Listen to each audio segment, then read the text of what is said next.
তো ভাই আমার চ্যানেলের একটা নতুন ভিডিওতে আপনাদের সবাইকে স্বাগতম। আজকে আমরা সনিক দ্য হেজহগ 3 মুভির স্টোরি এক্সপ্লেইন করব, যেন আপনারা ঘরে বসেই এই মুভির স্টোরি এনজয় করতে পারেন। এই মুভিটা হলো সনিক ফ্র্যাঞ্চাইজির তৃতীয় মুভি, যেটা কয়েকদিন আগেই রিলিজ হয়েছে। আর এই মুভির মধ্যে আমরা সনিককে নিজের মতোই দেখতে একটা হেজহগের সাথে লড়াই করতে দেখতে পাবো। যদিও এই ক্যারেক্টারকে দেখতে সনিকের মতোই, কিন্তু পাওয়ারের দিক থেকে সে সনিক থেকে অনেক বেশি শক্তিশালী। আর এই ক্যারেক্টারের নাম হলো শ্যাডো। তো চলেন দেরি না করে আজকের অসাধারণ ভিডিওটি শুরু করি।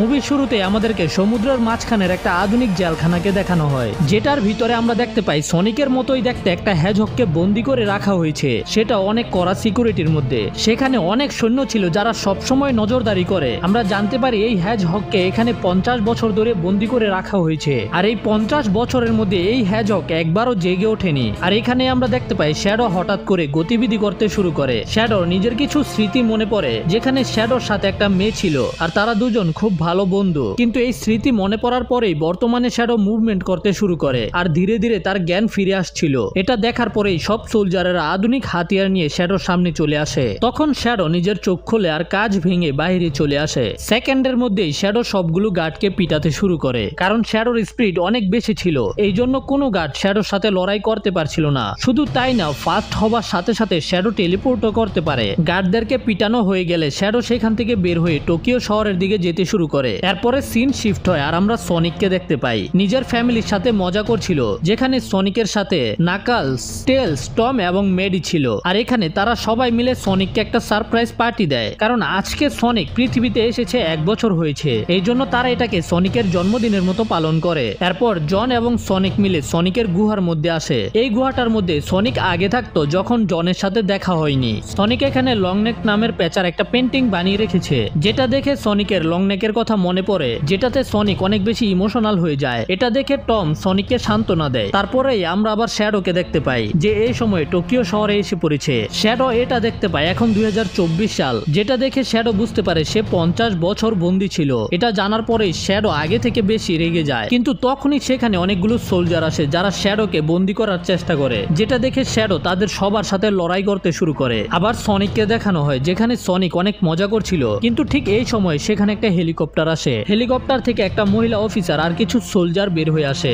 মহিলাটা সনিককে বলে তার নাম হলো ডাইরেক্টর রকওয়েল, আর সে গান নামের অর্গানাইজেশনের জন্য কাজ করে। যদি তুমি আগের 2টা মুভি দেখে থাকো তাহলে তুমি গান সম্পর্কে জানো। এমন একটা অর্গানাইজেশন যেটা পুরো দুনিয়াকে বাহিরের বিপদ থেকে রক্ষা করে। অফিসার রকওয়েল সনিক এবং বাকিদেরকে বলে যে এই সময়ে জাপানের টোকিও শহরে সনিকের মতোই দেখতে একটা হেজহগ চলে এসেছে, আর সে পুরো শহরের মধ্যে ডিস্ট্রাকশন চালাচ্ছে। আর সে এত পাওয়ারফুল, সব সোলজার মিলেও তাকে থামাতে পারছে না। সে এখানে এসেছে যেন সনিক, নাকাল এবং টেল তাদের সাথে টোকিও গিয়ে ওই হেজহগকে থামাতে সাহায্য করে। এটা শোনার সাথেই সনিক, নাকাল এবং টেল রাজি হয়ে যায়। এরপরে এরা তিনজন টম এবং মেডিকে রেখে অফিসার রকওয়েলের সাথে সোজা টোকিও চলে যায়। এখানে আসতেই ওরা তিনজন হেলিকপ্টার থেকে জাম্প করে নিচে আসে। নিচে আসতেই ওরা দেখতে পায় ওদের আশেপাশে সবকিছু ভাঙাচোরা। এরপরে ওদের তিনজনের সামনে আসে শ্যাডো, যাকে আটকানোর জন্যই গান অর্গানাইজেশন ওদের তিনজনকে এখানে এনেছে। কিন্তু শ্যাডোকে দেখার পরেই ওরা তিনজন খুবই অবাক ছিল, কারণ শ্যাডোকে দেখতে সেম সনিকের মতো, শুধু শ্যাডোর কালার একটু অন্যরকম ছিল। কিন্তু এরপরেই সনিক, নাকলস এবং টেলস মিলে শ্যাডোকে বলে আমরা তিনজন এখানে তোমাকে থামাতে এসেছি। আর এই জন্য ওরা তিনজন চায় যেন শ্যাডো থেমে যায় এবং স্যারেন্ডার করে, যেন ওরা কথা বলে সবকিছু মিটমাট করতে পারে। কিন্তু এখানে আমরা দেখতে পাই শ্যাডো অনেক বেশি রেগেছিল। এই জন্য শ্যাডো ওদের তিনজনকে বলে এখান থেকে চলে যেতে। কিন্তু নাকলস এটা শুনে রেগে যায় আর সাথে সাথে শ্যাডোর উপরে অ্যাটাক করে দেয়। কিন্তু আমরা এটা দেখতে পাই শ্যাডো নাকলস থেকে অনেক বেশি পাওয়ারফুল ছিল, কারণ শ্যাডো টেলিপোর্ট করতে পারে, যে কারণে শ্যাডো সহজেই নাকলসকে হারিয়ে দেয়। তারপর শ্যাডো সনিক এবং টেলসের উপরে হামলা করে পিটাতে শুরু করে, যেখানে শ্যাডো সনিকের উপরে একটা অ্যাটাকও করতে পারছিল না। শ্যাডো এদের তিনজনকে পিটানোর পরে একটা বাইক এবং পিস্তল নিয়ে সেখান থেকে চলে যায়, যেটা দেখে সনিক শ্যাডোকে ফলো করতে শুরু করে। সনিক এখানে আবারও শ্যাডোর সাথে আলাপ আলোচনা করে সবকিছু মিটমাট করার রিকোয়েস্ট করে, কিন্তু শ্যাডো সনিকের উপরে আবার হামলা করে দেয়। সনিক নিজেও লড়াই করে শ্যাডোকে কাবু করার চেষ্টা করে, কিন্তু এইবারও শ্যাডো সনিককে হারিয়ে দেয়। তারপর সেখান থেকে চলে যায়। এখন সনিক, নাকলস এবং টেলস হেরে গেছে। এই জন্য ওরা প্ল্যান বানানোর জন্য একটা বাচ্চাদের রেস্টুরেন্টে আসে, যেখানে খাওয়া দাওয়া করার সময় ওরা এটা আলোচনা করছিল এই হেজহগ আসলে কে এবং সে হামলা করছে কেন, আর তারা তিনজন শ্যাডোকে কিভাবে হারাতে পারবে। ঠিক এই সময় সেখানে কমান্ডার বোল্টার নামের একজন লোক আসে। আমরা জানতে পারি সে আসলে গান অর্গানাইজেশনের জন্য কাজ করে। কমান্ডার বোল্টারকে ওরা তিনজন জিজ্ঞাসা করে আসলে শ্যাডো কে এবং সে হামলা করছে কেন। এটা শুনে কমান্ডার বোল্টার সনিক, নাকলস এবং টেলসকে শ্যাডো সম্পর্কে বলতে শুরু করে। সে বলে আজ থেকে প্রায় 50 বছর আগে পৃথিবীতে একটা ছোট উল্কাপিণ্ড এসেছিল, আর যখন সেটাকে উদ্ধার করা হয় তখন আমরা জানতে পারি এটার ভিতরে একটা হ্যাজক রয়েছে যার নাম রাখা হয়েছিল শ্যাডো। আর শ্যাডো ঠিক তোমাদের মতোই একটা হ্যাজক ছিল, কিন্তু পৃথিবীতে আসার পরে তোমরা ভালোবাসা এবং সম্মান, তার সাথে সাথে পরিবার পেয়েছো, কিন্তু শ্যাডো পেয়েছিল রাগ এবং ঘৃণা। আমরা রিসার্চ করে জানতে পেরেছিলাম শ্যাডো এমন একটা এলিয়েন যে অনেক দ্রুত গতিতে দৌড়তে পারে, আর তার সাথে সাথে তার বডিতে অনেক বেশি এনার্জি রয়েছে। এই জন্য কিছু সায়েন্টিস্ট শ্যাডোর উপরে পরীক্ষা করতে শুরু করে এবং অনেক এনার্জি তৈরি করতে শুরু করে যেন সেগুলোকে মানুষের কাজে ব্যবহার করা যায়। কিন্তু তখন আমরা এটা জানতাম না শ্যাডোর এনার্জিকে কিভাবে সামলাতে হবে, কারণ একবার যখন সায়েন্টিস্টরা শ্যাডোর পাওয়ারের উপরে পরীক্ষা করছিল তখন এত বেশি এনার্জি তৈরি হয় যে কারণে ল্যাব ব্লাস্ট হয়ে যায়, যেটাতে অনেক মানুষ মারা গিয়েছিল। তাই এই এক্সপেরিমেন্ট বন্ধ করে দেওয়া হয়। যে মেইন সায়েন্টিস্ট এই পরীক্ষা করছিল তাকেও জেলে ঢুকিয়ে দেওয়া হয়। আর যদি শ্যাডোর কথা বলো, শ্যাডো আমাদের জন্য অনেক মূল্যবান ছিল, এই জন্য আমরা তাকে শেষ করিনি। কিন্তু শ্যাডো মানুষের জন্য অনেক বেশি বিপজ্জনক, এই জন্য গান শ্যাডোকে বন্দি করে ফেলে। আর তখন থেকে শ্যাডোকে আমাদের নজরে রাখা হয়েছে, কিন্তু এখন শ্যাডো মুক্ত হয়ে গিয়ে সবকিছুকে ধ্বংস করে দিচ্ছে। তখন হঠাৎ করে সেখানে অনেকগুলো ড্রোন চলে আসে, যে ড্রোনগুলো সরাসরি ওদের 3 জনের উপরে হামলা করে দেয়। কিন্তু ঠিক সময়ে সেখানে একটা লোক বাইক নিয়ে চলে আসে, যে সকল ড্রোনগুলোকে নষ্ট করে দেয়। তবে এই হামলার পরে সনিক এটা দেখতে পায় হামলার কারণে কমান্ডার বোল্টার অনেক বেশি আহত হয়ে গেছে। এই জন্য সনিক তাড়াতাড়ি কমান্ডারের কাছে যায়। তখন কমান্ডার বোল্টার নিজের পকেট থেকে একটা কার্টের মতো দেখতে চাবি বের করে, আর সেই চাবিটাকে সনিককে দিয়ে দেয়। সে বলে এই চাবিটা অনেক ভয়ানক একটা অস্ত্রের, এই জন্য সে চায় যেন সনিক এটাকে সুরক্ষা করে, কারণ এই মুহূর্তে তার শুধু সনিকের উপরেই ভরসা আছে। আর এই চাবি নেওয়ার পরেই সনিক, নাকলস এবং টেলস ওই বাইকারের পিছনে যায় যে ওই সকল ড্রোনগুলোকে নষ্ট করে দিয়েছিল। আর তার পিছু করে এরা 3 জন জানতে পারে এটা আর কেউ না, এটা হলো সনিক পার্ট 1 এবং পার্ট 2 তে দেখা ডক্টর এগম্যানের অ্যাসিস্ট্যান্ট এজেন্ট স্টোন। তাকে দেখার পরেই সনিক জিজ্ঞাসা করে যে ড্রোনগুলো এখন তাদের উপরে হামলা করেছিল এগুলো কি ডক্টর এগম্যানের। কিন্তু এটা শুনে এজেন্ট স্টোন বলে, হ্যাঁ আমি জানি এই ড্রোনগুলো ডক্টর এগম্যানের, তবে এই অ্যাটাক ডক্টর এগম্যান করেনি, এই ড্রোনগুলোকে চুরি করে হ্যাক করে তারপরে হামলা করা হয়েছে। এটা বলার পরে এজেন্ট স্টোন ওদের 3 জনকে ডক্টর এগম্যানের কাছে নিয়ে আসে। আর সেখানে এসে সনিক দেখতে পায় ডক্টর এগম্যান জীবিত আছে, আর সে এই সময়ে মুভি দেখতে ব্যস্ত। মানে পার্ট 2 এর শেষে আমাদের দেখানো হয়েছিল ডক্টর এগম্যান মারা গিয়েছে, কিন্তু আসলে শেষ মুহূর্তে এজেন্ট স্টোন ডক্টর এগম্যানকে বাঁচিয়ে ফেলেছে। এখানে আসার পরে এজেন্ট স্টোন ডক্টর এগম্যানকে বলে, স্যার আপনার ড্রোনগুলোকে কেউ চুরি করে হ্যাক করে সেগুলোকে ব্যবহার করছে। আর যখনই ডক্টর এগম্যান এটা জানতে পারে কেউ তার ড্রোনগুলোকে হ্যাক করে ব্যবহার করছে, তখনই সে নিজের টেকনোলজি দিয়ে বের করে কোন জায়গা থেকে ড্রোনগুলোকে কন্ট্রোল করা হচ্ছে। আর ওই লোকেশন সেখানেই ছিল যেখানে শ্যাডোকে বন্দি করে রাখা হয়েছিল 50 বছর আগে। এই জন্য ডক্টর এগম্যান সনিকের সাথে হাত মিলায় ওই ড্রোন চোরকে ধরার জন্য। ডক্টর এগম্যানকে এখানে চুলদারি কেটে রেডি করানো হয়, তারপরে তারা সেখান থেকে চোরকে ধরার উদ্দেশ্যে রওনা দেয়। তারপরে আমাদের রিসার্চ ল্যাবকে দেখানো হয় যেখানে শ্যাডো ফিরে এসেছে। শ্যাডো যখন এখানে আসে তখন শ্যাডোর একটা মেয়ের কথা মনে পড়ে, মেয়েটার নাম ছিল মারিয়া। এখান থেকে গল্প ফ্ল্যাশব্যাকে যায়। আমাদের একটা স্টোরি বলা হয় 50 বছর আগে যখন শ্যাডোকে বন্দি করে ওর উপরে এক্সপেরিমেন্ট চালানো হতো, তখন ওই এক্সপেরিমেন্টের হেড ছিল ডক্টর গ্যারল্ড রোবটনিক। ডক্টর গ্যারল্ড আর কেউ না, সে হলো এগম্যানের দাদা। 50 বছর আগে যখন ডক্টর গ্যারল্ড শ্যাডোর উপরে এক্সপেরিমেন্ট করেছিল তখন ডক্টর গ্যারল্ডের একটা নাতনি ছিল মারিয়া। মারিয়া নিজের গ্র্যান্ডফাদারের সাথে দেখা করার জন্য ওই ফেসিলিটিতে এসেছিল যেখানে শ্যাডোকে রাখা হয়েছে। এখানে মারিয়া ঘুরতে ঘুরতে ওই চেম্বারে চলে আসে যেখানে শ্যাডোকে আটকে রাখা হয়েছে, কিন্তু কোনো কারণে শ্যাডোর মারিয়াকে ভালো লাগে, যে কারণে ওদের দুজনের মধ্যে খুব ভালো বন্ধুত্ব হয়ে যায়। এই জন্য ওরা একে অপরের সাথে অনেক সময় কাটায়, খেলাধুলা করে এবং একসাথে মুভি দেখে, ঘুরতে বের হয় ইত্যাদি। তখন শ্যাডো এবং মারিয়ার সাথে সবকিছুই ভালো চলছিল, আর ডক্টর গ্যারল্ড নিজেও মারিয়া এবং শ্যাডোর বন্ধুত্ব দেখে খুবই খুশি ছিল। কিন্তু এখন একদিন হঠাৎ করে সরকারের কাছ থেকে একটা আদেশ আসে যে শ্যাডোকে ডক্টর গ্যারল্ডের কাস্টাডি থেকে নিয়ে যাওয়া হবে অন্য একটা ফেসিলিটিতে, যেটা এখান থেকে অনেক দূরে। এটা যখন ডক্টর হ্যারল্ড এবং মারিয়া জানতে পারে তাদের মন খারাপ হয়ে যায়। এই জন্য তারা শ্যাডোকে নিয়ে সেখান থেকে পালানোর প্ল্যান করে, কিন্তু এটা দেখে কিছু সোলজার তাদেরকে থামানোর চেষ্টা করে। এর মধ্যে থেকে একটা সোলজারের গুলি এমন একটা কাচের টিউবের মধ্যে গিয়ে লাগে যেটার ভিতরে শ্যাডোর এনার্জি জমা রাখা ছিল। গুলি লাগার কারণে সেখানে অনেক বড় একটা ব্লাস্ট হয় এবং সেখানে থাকা অনেক লোকেরা মারা যায়, যার সাথে সাথে মারা যায় মারিয়ার মৃতদেহ দেখার পরে ডক্টর গ্যারল্ট এবং শ্যাডো একেবারে ভেঙে পড়ে। এই সুযোগে এদের দুজনকেই গ্রেফতার করা হয়। ডক্টর গ্যারল্টকে জেলখানায় বন্দি করা হয় আর শ্যাডোকে একটা কাচের টিউবে ভরে অনেক সুরক্ষার মাঝে রাখা হয়। তো বন্ধুরা, এখানেই ফ্ল্যাশব্যাক শেষ হয়, যেখানে আমরা দেখতে পাই শ্যাডো যেখানে দাঁড়িয়ে এই কথাগুলো মনে করছিল সেখানেই শ্যাডোর কাছে একটা লোক আসে, আর এই লোকটা ওই লোক মারিয়ার গ্র্যান্ডফাদার ডক্টর গ্যারল্ট। তারা দুজন এখানে মারিয়া সম্পর্কে কথা বলে আর শ্যাডো ডক্টর গ্যারল্টকে বলে, আমি আজ পর্যন্ত মারিয়াকে ভুলতে পারিনি। এটা শুনে ডক্টর গ্যারল্ট শ্যাডোকে বলে সেও মারিয়াকে ভুলতে পারেনি, এই জন্য মারিয়ার সাথে যেটা হয়েছে এখন তারা দুজন মিলে সেটার প্রতিশোধ নিবে। তো বন্ধুরা, তারপরেই সিন শিফট হয় আর আমরা এটা দেখতে পাই ডক্টর এগম্যান, সনিক এবং তার পুরো টিম সেখানে চলে এসেছে আর ডক্টর এগম্যানের ড্রোনের সিগন্যাল তাদের আশেপাশে থেকেই আসছিল। এই সময় ডক্টর গ্যারল্ট এবং শ্যাডো এটা বুঝে যায় যে সেখানে লোকেরা চলে এসেছে, এই জন্য তারা লুকিয়ে পড়ে।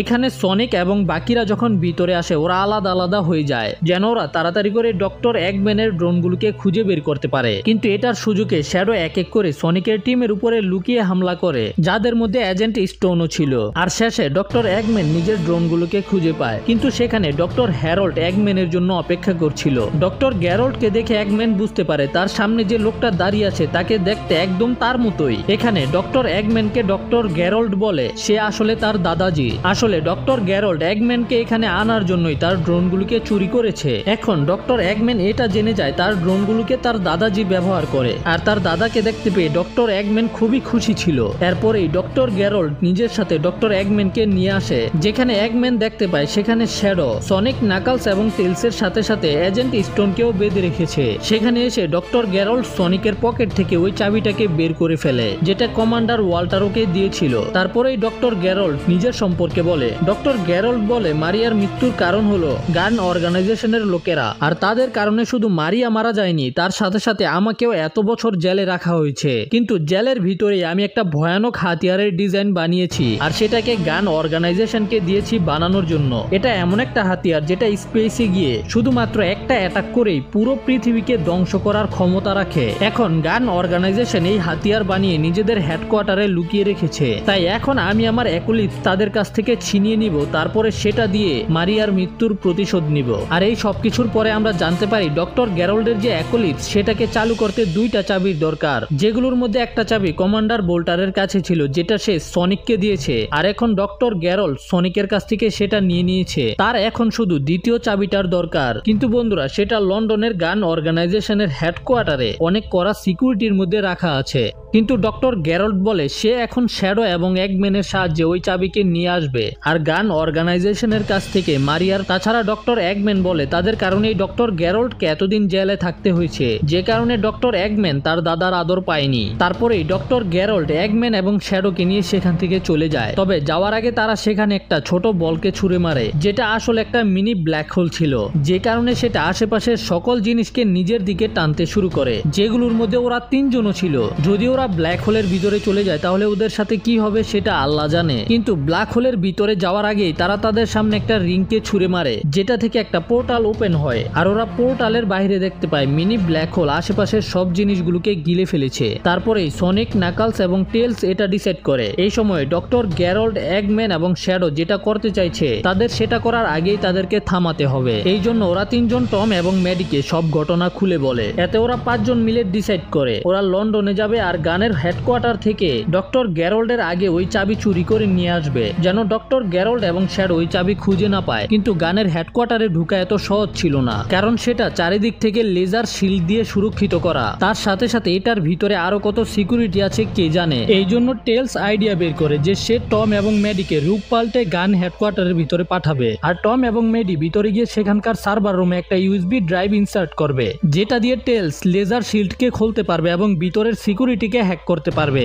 তারপর সনিক তাড়াতাড়ি ভোল্টের ভিতরে গিয়ে চাবি নিয়ে আসবে। কিন্তু আমরা অন্যদিকে দেখতে পাই ডক্টর গ্যারল্ট, তার নাতি এগম্যান এবং শ্যাডো তিনজন মিলে লন্ডন চলে এসেছে, আর তারা এখানে চাবি চুরি করতে এসেছে। এই জন্য তারা নিজেদের সরঞ্জাম পড়তে শুরু করে। আর ডক্টর এগম্যান তার দাদাকে সাহায্য করছিল, কারণ যখন সে নিজের এক্লিপস হাতিয়ারকে পেয়ে যাবে তখন গান অর্গানাইজেশনকে ধ্বংস করে দিবে। আর একবার গান অর্গানাইজেশন ধ্বংস হয়ে গেলে ডক্টর এগম্যান এবং তার দাদা মিলে পুরো পুরো পৃথিবীর মধ্যে রাজত্ব করতে পারবে। তখন আমরা সনিকের টিমকে দেখতে পাই, যেখানে তারা লন্ডনে চলে এসেছে। প্ল্যান অনুযায়ী টম এবং মেডি টেলসের বানানো ডিভাইস দিয়ে নিজেদের রূপ পাল্টে ফেলে। তারা গান অর্গানাইজেশনের দুজন সিকিউরিটির রূপ ধরে, এতে তারা খুব সহজেই ভিতরে ঢুকে যায়। কিন্তু যখন টম এবং মেডি সার্ভার রুমের মধ্যে ইউএসবি ড্রাইভ ইনসার্ট করে, তখন দেখতে পায় সেখানে তাদের পাশে আরো একটা ইউএসবি ড্রাইভ লাগানো আছে। আর এই ইউএসবি ড্রাইভ আসলে ডক্টর এগম্যানের ছিল। আর তখন আমরা দেখতে পাই চাবি চুরি করার জন্য ডক্টর এগম্যান এবং ডক্টর গ্যারাল্ট ভিতরে ঢুকে পড়েছে। আর তারা লেজারের মাঝখান দিয়ে নাচতে নাচতে ভিতরে যাচ্ছে,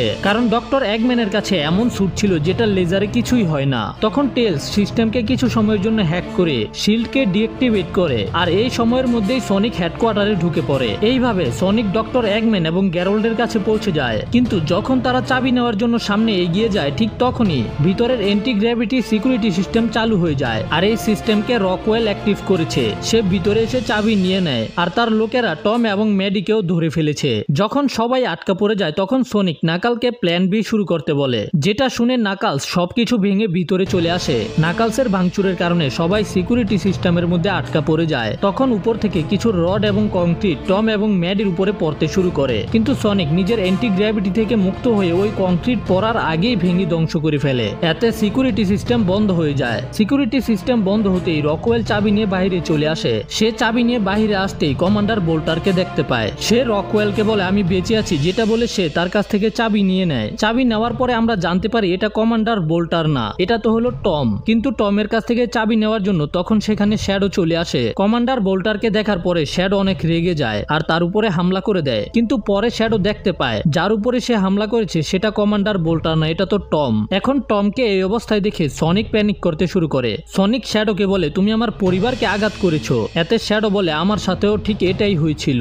এটা বলার পরেই শ্যাডো সেখান থেকে চলে যায়। শ্যাডো চাবি নিয়ে ডক্টর গ্যারোল্ডকে দিয়ে দেয়। এখন ডক্টর গ্যারোল্ডের কাছে দুইটা চাবি আছে, এই জন্য তারা একুলিপসের ভিতরে যায় আর নিজেদের স্যুট পরে, যেখানে এগম্যানের জন্য আগে থেকে একটা স্যুট রাখা ছিল। ডক্টর গ্যারোল্ড এবং এগম্যান ওই চাবির সাহায্যে একুলিপসকে অ্যাক্টিভ করে দেয়, যেটা নদীর ভিতর থেকে বের হয়ে আকাশের দিকে যেতে শুরু করে। এত বড় স্পেসশিপ দেখে সেখানে থাকা লোকেরা অনেক ভয় পেয়ে যায়। এখানে আমাদের দেখানো হয় টমের অবস্থা অনেক খারাপ ছিল, এই জন্য তাকে হাসপাতালে নিয়ে যাওয়া হবে, যে কারণে সনিক অনেক রেগে ছিল। সনিক ডিসাইড করে সে প্রতিশোধ নিবে, যেটা করার জন্য সনিকের আরো পাওয়ারের দরকার। এই জন্য সনিক নাকালসকে জিজ্ঞাসা করে ওই হীরাটা কোথায় আছে। যদিও নাকালস বলে তুমি ওই শক্তির ব্যবহার করতে পারবে না, সেটা অনেক ভয়ানক। কিন্তু সনিক অনেক রেগে ছিল। সনিক শুধু এটা বলে আমার ওই হীরার দরকার। এই জন্য নাকালস সনিককে বলে দেয় হীরাটা ওয়েটের কাছে রাখা আছে। সনিক রিং এর ব্যবহার করে ওয়েটের বাড়িতে আসে আর তার কাছ থেকে হীরাটা নিয়ে নেয়। তারপরে সনিক হীরার শক্তিকে নিজের ভিতরে শুষে নেয়, এতে সনিক অনেক শক্তিশালী হয়ে যায়। অন্যদিকে ডক্টর গ্যারোল্ড একুলিপসকে নিয়ে মহাকাশে চলে এসেছে। ডক্টর গ্যারোল্ড শ্যাডোকে বলে তোমার একুলিপসকে পাওয়ার দিতে হবে, যেন এটা এনার্জি বিম ফায়ার করতে পারে। একুলিপসকে পাওয়ার দেওয়ার আগে শ্যাডো ওই দিনের কথা চিন্তা করে, যেদিন শ্যাডো মারিয়াকে হারিয়ে ফেলেছিল। এগুলো মনে করে শ্যাডো একুলিপসের ভিতরেই গোল গোল ঘুরতে শুরু করে, যেটাতে অনেক শক্তি জেনারেট হচ্ছিল। এর মধ্যেই ডক্টর গ্যারোল্ড এগম্যানকে বলে দুনিয়া শেষ হওয়ার সময় চলে এসেছে। এটা শুনে এগম্যান অনেক অবাক। ডক্টর গ্যারোল্ড পুরো পৃথিবীকে শেষ করে দিতে চায়, তবে এগম্যান পৃথিবীতে রাজত্ব করতে চায়, ধ্বংস করতে না। এই জন্য এগম্যান তার দাদাকে বলে পৃথিবী ধ্বংস করার দরকার নেই, আমরা দুজন মিলে পৃথিবীতে রাজত্ব করতে পারবো। কিন্তু প্রফেসর সিদ্ধান্ত নিয়ে নিয়েছে সে পৃথিবীকে ধ্বংস করবে আর মারিয়ার প্রতিশোধ নিবে।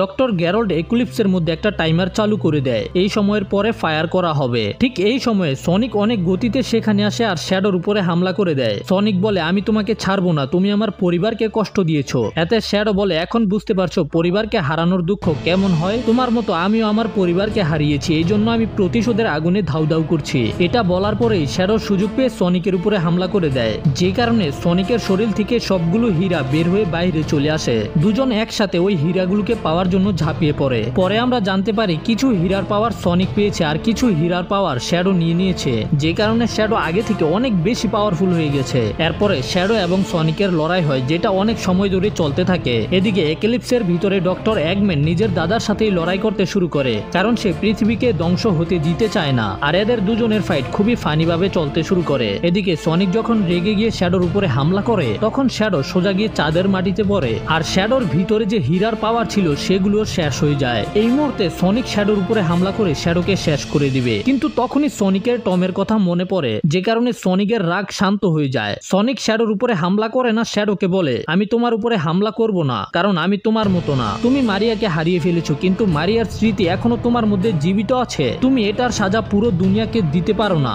সনিক শ্যাডোকে বুঝায়, যে কারণে শ্যাডো সনিকের পক্ষে চলে আসে। তারপরে সনিক আবার হীরার পাওয়ার শ্যাডোর সাথে শেয়ার করে এবং দুজনে মিলে পৃথিবীর ধ্বংস হওয়াকে আটকাতে যায়। তখন ডক্টর গ্যারল্ট জানতে পেরে যায় এখন শ্যাডো এবং সনিক মিলে তাকে থামাতে আসছে। এই জন্য সে অ্যাপোলিপসে থাকা সকল ড্রোনকে অ্যাক্টিভ করে দেয়, যেগুলো সনিক এবং শ্যাডোর উপরে হামলা করে, কিন্তু ওরা দুজন মিলে ড্রোনগুলোকে খুব সহজেই ধ্বংস করে দেয়। শিপের ভিতরে ডক্টর গ্যারল্ট এগম্যানকে লাথি মেরে উপর থেকে ফেলে দেয়, কিন্তু এগম্যান নিচে পড়ে না, কারণ টেলস এবং নাকালস এসে এগম্যানকে বাঁচিয়ে ফেলে, যে কারণে এগম্যান আবার তার দাদার উপরে হামলা করে তাকে অজ্ঞান করে দেয়। ডক্টর গ্যারল্ট লেজার বিম ফায়ারের একটা টাইম সেট করেছিল। যখন টাইম শেষ হয়ে যায় তখন একটা ভয়ানক লেজার বিম পৃথিবীর দিকে যেতে শুরু করে, যেটা সরাসরি পৃথিবীর দিকেই যাচ্ছিল। কিন্তু ঠিক এই সময়ে শ্যাডো এবং সনিক মিলে ওই লেজার বিমের সামনে চলে আসে আর সেটাকে থামিয়ে দেয়। শিপের ভিতরে ডক্টর এগম্যান এবং টেলস তারা দুজনেই এক্সপার্ট, এই জন্য দুজন মিলে লেজার বিমকে থামানোর চেষ্টা করে, কিন্তু তখন তারা জানতে পারে এটার মধ্যে লেজার বিমকে থামানোর কোনো সিস্টেম নাই। এদিকে সনিক এবং শ্যাডোর উপরে লেজারের সম্পূর্ণ প্রেসার পড়ছিল, এই কারণে তারা দুজন ধীরে ধীরে নিজেদের পাওয়ার হারাতে শুরু করে। তখন ডক্টর এগম্যান একটা বুদ্ধি বের করে, যদি তারা এটাকে থামাতে না পারে তাহলে এটার অ্যাটাককে অন্যদিকে ঘুরাতে পারবে। ডক্টর এগম্যান অ্যাকুলিপসকে অন্যদিকে ঘুরাতে শুরু করে আর সময় মতো তারা সেটাকে ঘুরাতে সক্ষম হয়, যে কারণে লেজার লাইট পৃথিবীর কাছ দিয়ে বের হয়ে যায়। কিন্তু আমরা দেখতে পাই এই লেজারের কারণে চাঁদের দুই টুকরা হয়ে যায়। লেজার বিমের কারণে সনিক আহত হয়ে নিচে পড়ে যাচ্ছিল, এই কারণে টেলস একটা রিং নিয়ে সনিককে বাঁচাতে যায় আর শ্যাডো শিপের ভিতরে ডক্টর এগম্যানের কাছে যায়, যেখানে এগম্যান শ্যাডোকে বলে একুলিপসের রিয়েক্টর কোর ওভারলোড হয়ে গেছে, যে কারণে এটা যে কোনো সময় ব্লাস্ট হতে পারে, আর যদি এটা এখানে ব্লাস্ট হয় তাহলে পৃথিবীর অনেক ক্ষতি হবে। পৃথিবীর যেন কোনো ক্ষতি না হয় এই জন্য শ্যাডো একুলিপসকে দূরে নিয়ে যেতে শুরু করে আর ডক্টর এগম্যান উপরে গিয়ে রিয়েক্টর কোরকে স্টেবিলাইজ করার চেষ্টা করে যেন ব্লাস্ট এখনই না হয়। আর পৃথিবী থেকে অনেক দূরে নিয়ে যাওয়ার পরে একুলিপস শ্যাডো এগম্যান এবং ডক্টর গ্যারল্টকে নিয়ে ব্লাস্ট হয়ে যায়। এদিকে সনিক অজ্ঞান হয়ে অনেক দ্রুত পৃথিবীর দিকে যাচ্ছিল আর টেলস সনিককে ধরার চেষ্টা করে, কিন্তু টেলসের সনিককে ধরতে ধরতে ওরা দুজনেই পৃথিবীর বায়ুমণ্ডলে এসে পড়ে। এতে টেলসের উপরে বায়ুমণ্ডলের অনেক প্রেসার পড়ে, যেটা টেলস সহ্য করতে পারে না আর অজ্ঞান হয়ে যায়। এখন টেলস এবং সনিক অনেক গতিতে নিচে পড়তে শুরু করে। ঠিক এই সময় নাকালস নিজের হাতের মধ্যে বায়ুমণ্ডলের প্রেসার নিয়ে ওদের কাছে চলে আসে। নাকালস রিং দিয়ে সামনে একটা পোর্টাল তৈরি করে, তারপরে সনিক এবং টেলসকে নিয়ে ওই পোর্টালের ভিতরে ঢুকে যায়। এইভাবে নাকালস তাদের তিনজনেরই জীবন বাঁচাতে পারে। জ্ঞান ফিরে আসার পরে ওরা জানতে পারে এক্লিপস ব্লাস্ট হয়ে গেছে, মানে শ্যাডো এবং এগম্যান নিজের জীবন দিয়ে পৃথিবীকে বাঁচিয়েছে। মুভির শেষ সিনে আমাদের দেখানো হয় সনিক নিজের পুরো পরিবারের সাথে জঙ্গলে ছুটি কাটাচ্ছে। এরা সবাই মজা মাস্তি করতে ব্যস্ত ছিল আর এর সাথেই সনিক দ্য হেজহগ এর তৃতীয় কিস্তি শেষ হয়ে যায়। এই মুভির চতুর্থ কিস্তির জন্য আমাদের একটা ক্লিপ দেখানো হয়, যেখানে আমরা দেখতে পাই সনিক যখন নিকলস এবং টেলসের সাথে রেস করছিল তখন সনিক সবার আগে চলে আসে, কিন্তু ঠিক এই সময় জঙ্গলের মধ্যে একটা নতুন হেজহগ চলে আসে, যেটা সম্পূর্ণ রোবোটিক ছিল। সেটা নিজের গান দিয়ে সনিকের উপরে অ্যাটাক করে উড়িয়ে দেয়, কিন্তু হয়তো সে জানতো না সনিক তার বুলেট থেকে অনেক বেশি ফাস্ট। সনিক যখন সেটার উপরে হামলা করে তখন সেখানে ওই রোবট হেজহগের মতোই অনেকগুলো হেজহগ চলে আসে। এই সকল রোবোটিক হেজহগ মিলে সনিকের উপরে হামলা করে, কিন্তু ঠিক তখন সেখানে আরো একটা নতুন হেজহগ চলে আসে যেই রোবটগুলোর উপরে হামলা করে দেয়। যে হেজহগটা একটা মেয়ে ছিল। এখন এই পিঙ্ক হেজহগ কে আর সনিকের কাছে কেন এসেছে এটা আমরা পরের মুভিতে জানতে পারবো। তো এখানে মুভি শেষ হয়ে যায়। আর যদি ভিডিওকে এই পর্যন্ত দেখে ফেলেছো তাহলে তোমাদের সবাইকে ধন্যবাদ। Tata, bye bye.